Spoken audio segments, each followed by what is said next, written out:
골로새서 1장 9절에서 14절 말씀입니다. 이로써 우리도 듣던 날부터 너희를 위하여 기도하기를 그치지 아니하고 구하노니 너희로 하여금 모든 신령한 지혜와 총명의 하나님의 뜻을 아는 것으로 채우게 하시고 주께 합당하게 행하여 범사에 기쁘시게 하고 모든 선한 일에 열매를 맺게 하시며 하나님을 아는 것에 자라게 하시고 그의 영광의 힘을 따라 모든 능력으로 능하게 하시며 기쁨으로 모든 견딤과 오래 참음에 이르게 하시고 우리로 하여금 빛 가운데서 성도의 기업의 부분을 얻기에 합당하게 하신 아버지께 감사하게 하시기를 원하노라. 그가 우리를 흑암의 권세에서 건져내사 그의 사랑의 아들의 나라로 옮기셨으니 그 아들 안에서 우리가 속량 곧 죄사함을 얻었도다. 아멘. 제자들이 예수님께 어느 날 물었습니다. 우리에게도 기도를 가르쳐 주십시오. 예수님이 제자들에게 너희는 이렇게 기도하라 라며 기도를 가르쳐 주십니다. 이것은 우리가 아는 대로 주기도문으로 남아있고 기도의 모범이 됩니다. 성경에 보면 주기도문 외에 모범이 될 만한 기도로 추천하라면 바울의 기도라 저는 그렇게 생각합니다. 오늘 본문 말씀은 골로새 교회를 향한 바울의 기도를 기록하고 있습니다. 바울은 감옥에 있을 때 에바브로로부터 골로새 교회의 형편을 들었습니다. 사도의 권면을 듣고 그리고 성도들이 믿음 위에 굳게 서고자 하는 결단을 가지고 있다라는 좋은 소식도 들었지만 여러 가지 잘못된 사상이 교회로 들어와 성도들의 믿음을 흔든다라는 또한 소식도 들었습니다. 골로새서 2장 8절에 보면 성도들 중에 철학과 헛된 속임수 이로 인해서 그리스도를 따르지 않고 세상의 초등학문을 따르는 사람이 있다라고 말하며 이 골로새서를 통해서 예수님이 누구신지 믿는 사람들은 어떻게 살아야 하는지에 대해서 글을 써서 편지를 보냈습니다. 1장 3절에 보면 바울은 인사말을 마치자마자 곧바로 교회를 위해서 기도를 시작합니다. 먼저 바울이 누구를 위해서 기도했는지 보십시오. 9절 보니까 이로써 우리도 듣던 날부터 너희를 위하여 기도하기를 그치지 아니하고 간구하노니. 여기 너희라고 했던 말은 당연히 골로새에 있는 신실한 성도들을 향하여 하는 말씀입니다. 바울은 골로새 교회를 개척한 사람이 아니에요. 그리고 골로새 교회 성도들을 만나본 적도 없습니다. 그런데 에바브라를 통해서 교회에 대해서 형편을 듣고 기도하기를 시작했는데요. 이게 얼마나 귀한지. 골로새 교회는 직접 세운 교회가 아니지만 그리고 한 번도 만나보지 않았지만 하나님 안에서는 다 가족이고 한 백성 아니겠습니까? 우리가 누군가를 기도할 때 그 대상이 너무 제한적일 때 보게 됩니다. 주로 나와 내 가정, 내 주변의 사람들, 우리 교회, 내 교회, 친구들 등 누군가를 위해서 기도한다면 내가 아는 사람, 나와 관계되는 사람으로만 그 기도하는 대상을 제한할 때가 있습니다. 그러나 믿음이 성숙하고 깊어지면 내 기도에 포함되고 하나님께 올려드리는 제목, 그 대상이 점점 넓어지는 것을 보게 됩니다. 한 번도 만나지 않았던 사람, 내가 모르는 사람도 그를 위하여 축복하며 기도할 수 있게 됩니다. 바울이 만나지 않았던 사람 그리고 교회를 위해서 기도했듯이 우리의 믿음이 점점 깊어져서 내가 직접 관련이 없다 싶은 사람까지라도 우리의 기도에 포함하여 기도의 대상의 그 범위가 점점 확장되어지는 이런 은혜가 있기를 원합니다.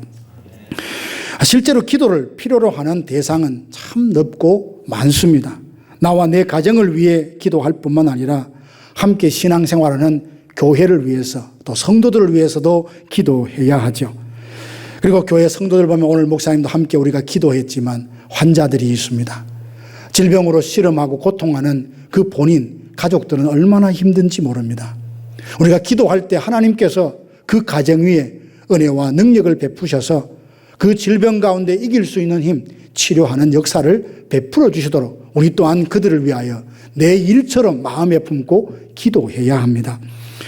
예수님이 바라보시는 것을 우리도 보고, 그리고 주님이 품으신 도시와 민족도 우리도 품어서 주님의 마음을 가지고 함께 기도하는 것 얼마나 귀한지 모릅니다. 그래서 우리 모두 지금보다도 우리가 기도하는 대상의 범위와 그 폭이 점점 더 확장되어지는 이런 은혜가 있기를 원합니다.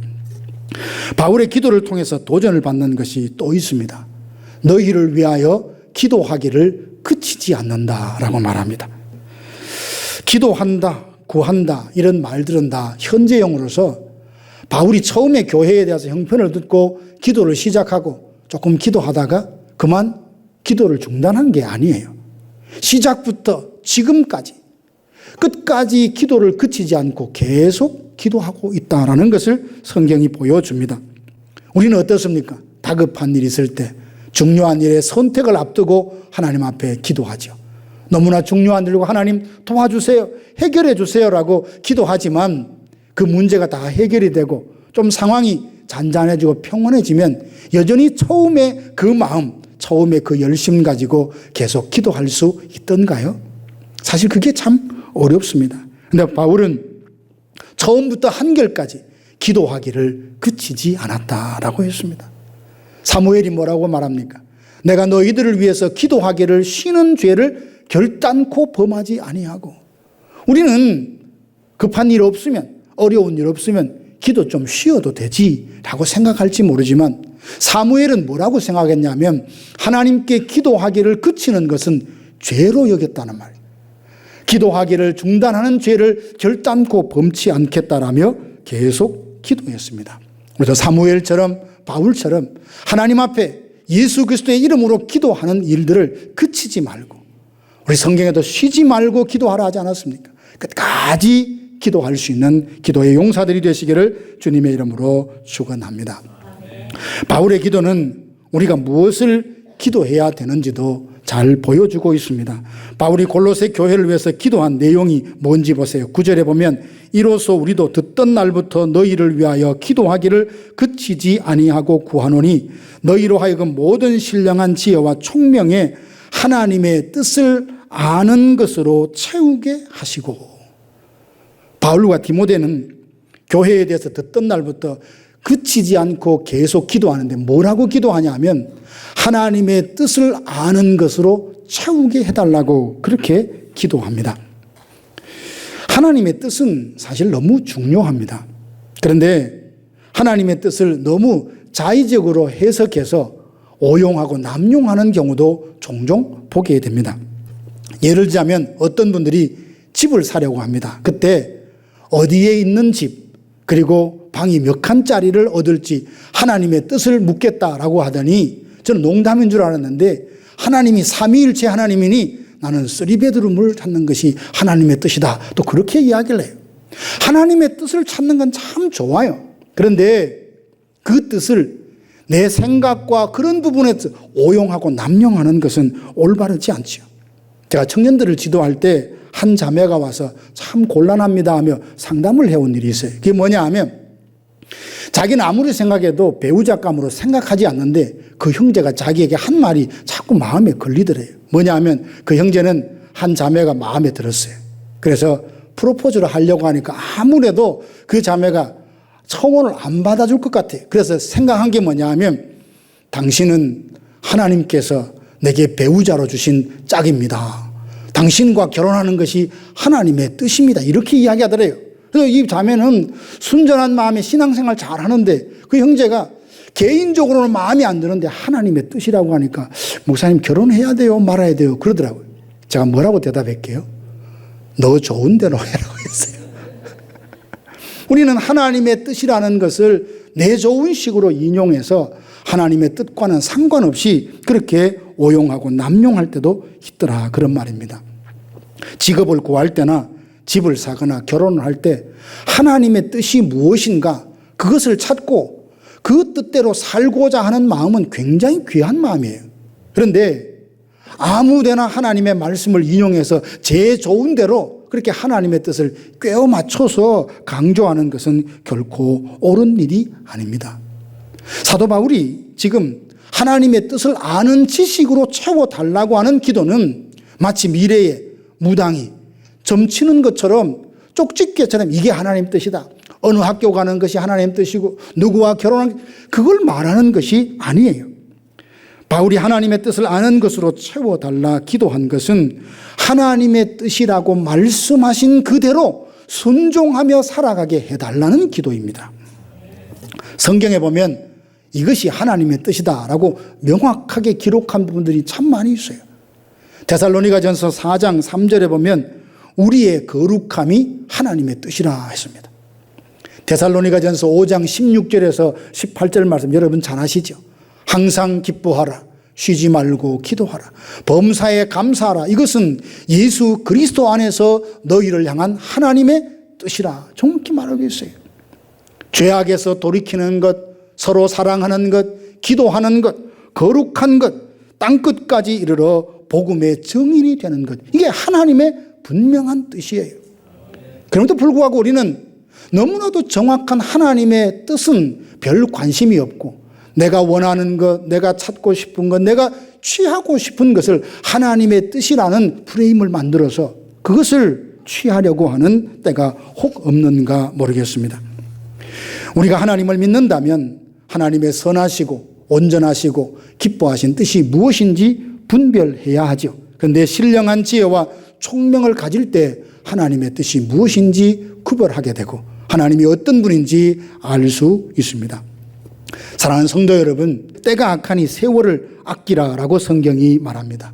부디 우리는 어리석은 자가 되지 말고 주의 뜻이 무엇인가 이해하고 그 뜻을 통하여서 하나님을 알아가는 이런 지식이 날마다 부유해져야 합니다. 호세아 선지자가 이스라엘, 북왕국 이스라엘을 보면서 점점 망해가는 것을 너무 안타깝게 여기고 하나님을 아는 지식을 버리니 이 나라가 점점 망해간다며 여호와를 알자, 힘써 여호와를 알자라고 외쳤습니다. 다니엘서 11장 32절에도 보니까 오직 자기의 하나님을 아는 백성은 강하고 용맹을 떨친다라고 말씀하고 있습니다. 성령이 주시는 지혜와 총명으로 하나님의 선하시고 온전하시고 기뻐하시는 뜻이 무엇인지 분별하여 그 뜻에 순종하여서 하나님을 아는 지식이 점점 우리 가운데 풍성하게 채워지는 우리 성도님들 되시기를 주님의 이름으로 축원합니다.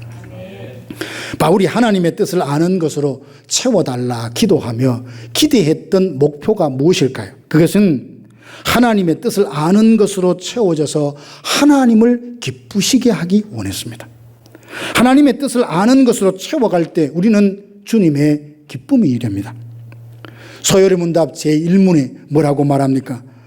사람의 제일 되는, 인생의 제일 되는 목적이 무엇이냐? 하나님을 영원토록, 하나님을 영화롭게 하고 영원토록 하나님을 즐거워하는 것이다 라고 대답을 합니다. 하나님을 영화롭게 하는 데에서는 우리가 다 공감하지만 우리 또한 하나님으로 인하여 기뻐하고 즐거워하는 것, 이것이 하나님이 사람을 지으신 목적이라고 말씀하고 있습니다.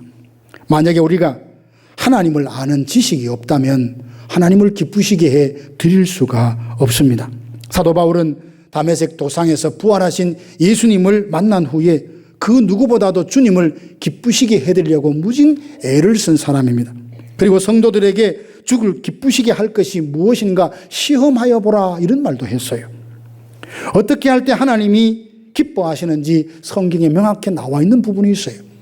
누가복음 15장에 보면 세 가지 비유가 있는데요. 한 마리 잃어버린 양을 찾는 목자의 이야기가 있고, 드라크마 하나를 잃어버렸다가 찾은 여인의 이야기가 나오고, 집을 떠났던 둘째 아들이 돌아와 기뻐하는 아버지의 비유가 누가복음 15장에 기록되어 있습니다.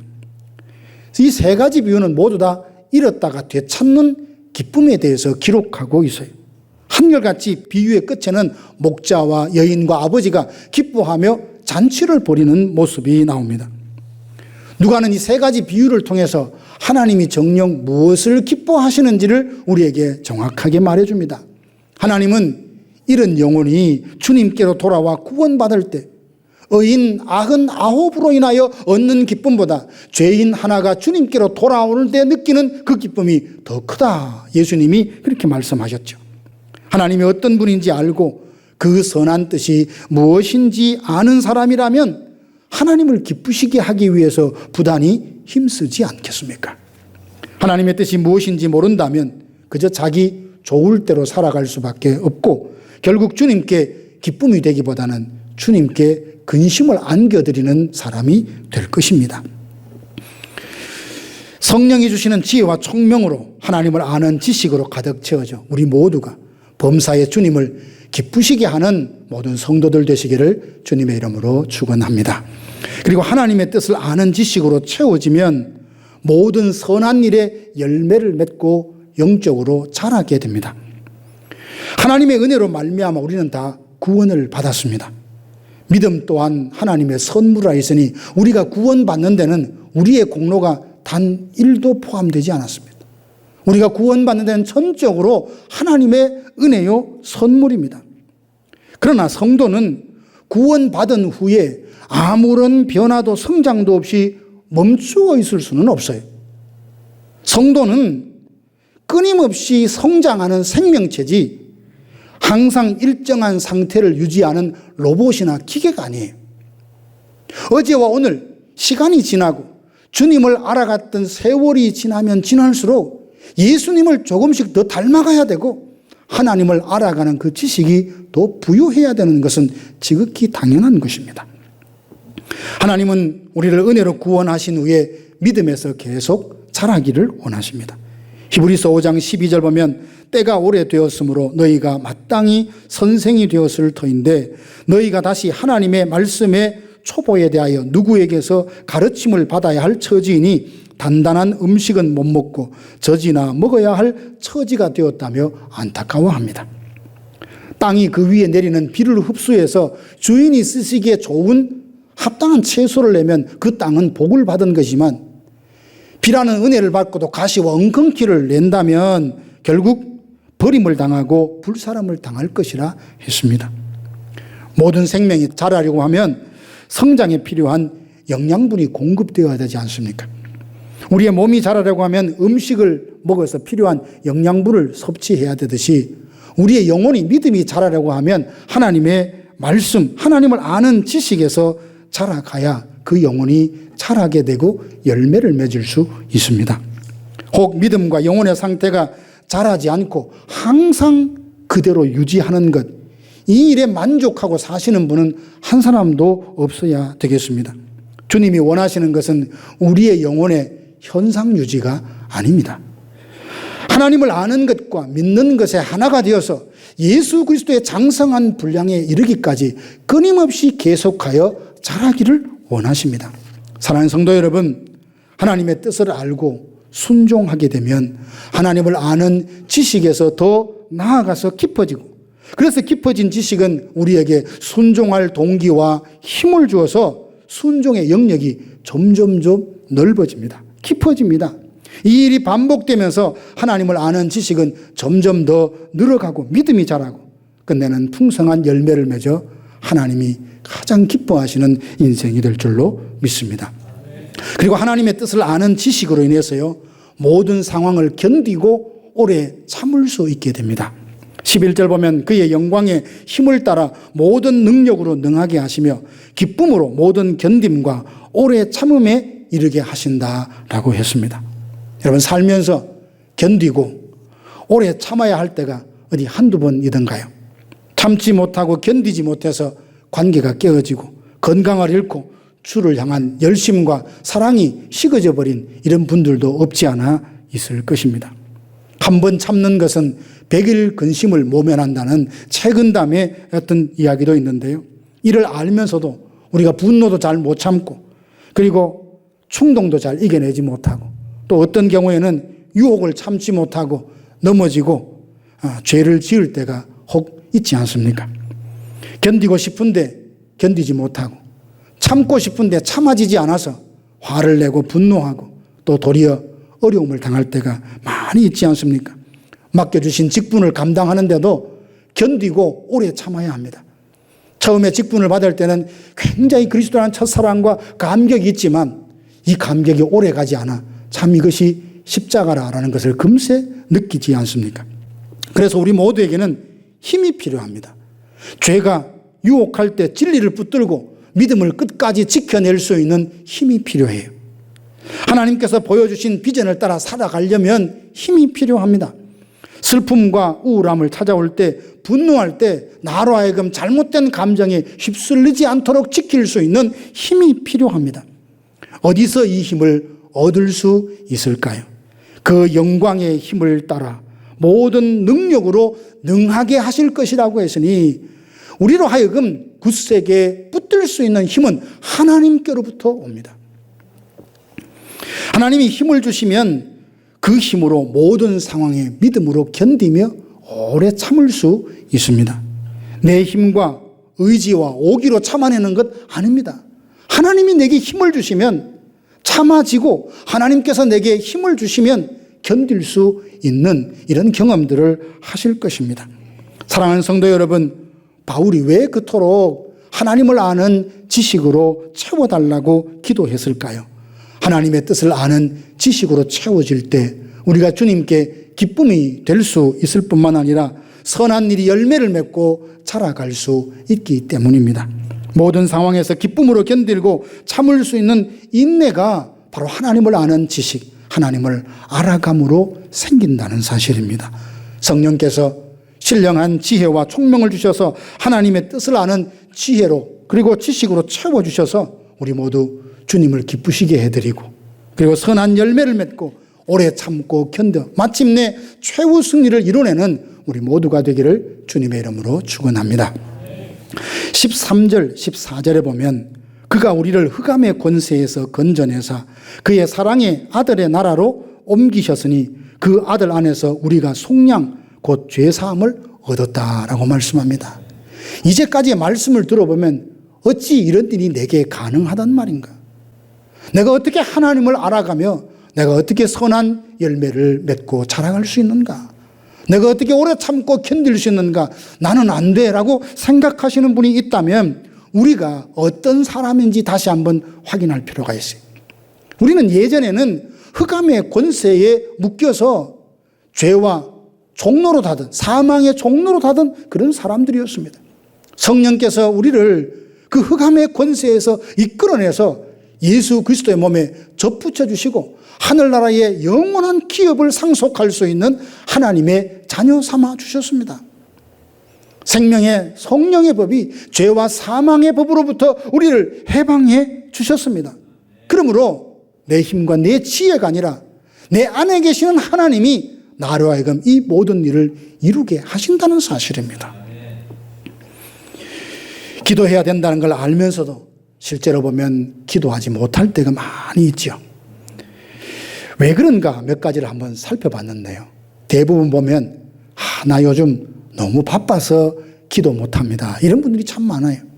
나 바빠서 기도하지 못합니다. 이런 말은 가장 많이 인용하고 있고 또 그렇게 들을 때 그럴 수 있겠다. 굉장히 쉽게 인용을 해요. 그래 바쁘면 기도하지 않아도 됩니까? 그런 건 아니잖아요. 그런데 나 바빠서 기도할 수 없어요. 이 말 딱 들으면 그래 기도할 수 없나 보다. 다 수긍을 한다고요. 현대인들은 생각하기보다 행동이 상당히 빠르죠. 사색하기보다는 감각적으로 느끼는 대로 표현하고 반응하는 데 익숙합니다. 그러다 보니 한자리에 앉아서 하나님이 응답을 주실 때까지 꾸준히 기도하는 것을 참 힘들어하고 낯설어합니다. 알면서도 기도하지 않는 또 다른 이유가 있는데 생각해 보니 기도의 중요성은 다 알고 있어요. 여러분 중에 기도할 필요가 없어요. 기도 아무짝에도 소용없어요. 이런 분들은 한 분도 안 계실 거예요. 그런데도 기도하지 못한다면 기도의 중요성은 아는데 지금 내가 기도가 꼭 필요하다라고 하는 기도의 필요성은 절감하지 못하는 거예요. 정말 기도가 필요하다고 느끼잖아요. 사람들이 가로막아도 붙들어도 기도하지 말라고 해도 하나님 앞에 부르짖고 기도하게 될 것입니다.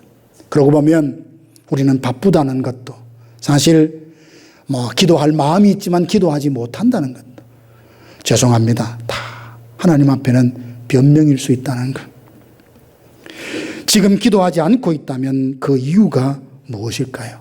혹 기도가 중요한 건 알면서도 나는 정말 기도가 절박해, 하나님이 아니면 해결할 수 없다라고 하는 인생의 절박한 어떤 그 필요성을 느끼지 못하기 때문은 아닐까요?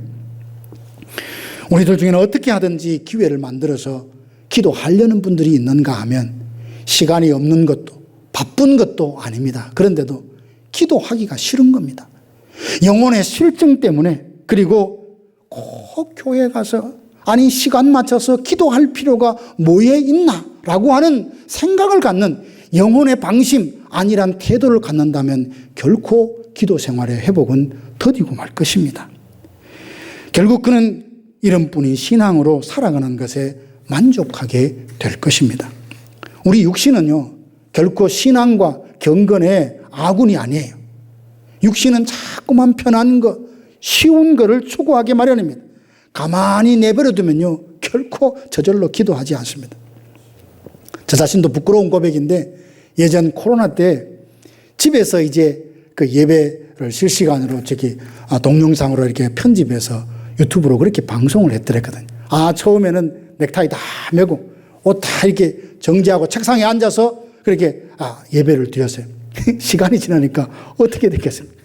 이제 넥타이를 안 매더니 셔츠를 벗더니 점점 편하게, 정말 그 화면에 나오는 찬양을 힘껏 따라 부르기보다는 그저 입으로 웅얼거리게 되는 저 자신을 봤어요. 여러분 아마 그러지 않으셨을 거예요. 감사하게도 코로나가 1년인 게 얼마나 다행인지, 2년, 3년, 4년, 5년 되었으면 아마 수많은 사람들이 신앙의 본래 모습, 그 본질은 다 잃어버리지 않았을까, 그런 생각을 한번 해봤습니다. 사랑하신 여러분, 우리의 상황, 우리의 육신은요, 결코 기도하도록 도와주는 아군이 아니에요. 기도하지 못하도록 가로막는 적군과 같아요. 그러니까 마음의 결심을 갖고 하나님 앞에 메어 달리고 부단히 나는 하나님의 은혜 없으면 살 수 없다는 그런 절실함, 간절함이 있어야 모든 상황의 반대와 그 나약함을 뚫고 일어나서 하나님 앞에 기도할 수 있습니다.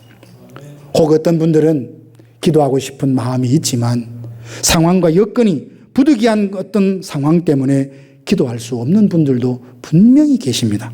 그러나 영혼의 실증이나 기도의 필요성을 느끼지 못하는 상태에 있거나 영혼의 현상 유지에 만족하기 때문에 뜨겁게 열렬하게 기도하는 것을 미루고 있다면 이건 빨리 고쳐야 합니다. 회복해야 합니다. 그런 영혼의 상태를 결코 내버려 두면 안 됩니다. 바라기는 다시 한번 기도 생활을 회복해서 우리 마음에 하나님의 뜻을 아는 것으로 채워서 주님의 기쁨이 되고, 그리고 우리의 믿음이 자라고 선한 열매를 맺을 뿐만 아니라 하나님께서 맡겨준 일들을 끝까지 감당하는, 오래 참고 인내하는 것들이 자라서 결국 우리가 영혼을 다시 일깨우는 기도의 진정한 회복이 우리 가운데 일어나게 되기를 주님의 이름으로 축복합니다.